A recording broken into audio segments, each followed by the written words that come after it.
خلال الحرب الخليج الأولى التي اندلعت في شهر كانون الثاني يناير عام 1991،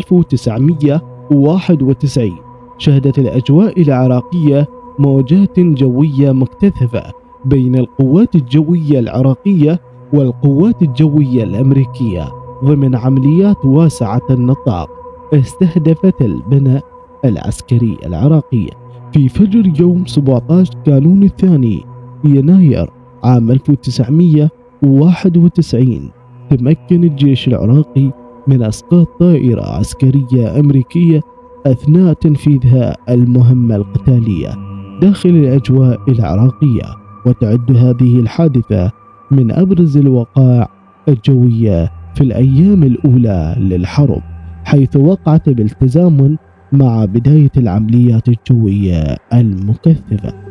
جاء إسقاط الطائرة نتيجة اشتباك جوي مباشر، ويسجل كواحد من الحالات المؤكدة التي نجح فيها الدفاع الجوي والقوات الجوية العراقية في إلحاق خسائر مباشرة بالقوات الأمريكية، رغم التفوق الجوي والتقني الكبير الذي تمتعت به الولايات المتحدة آنذاك.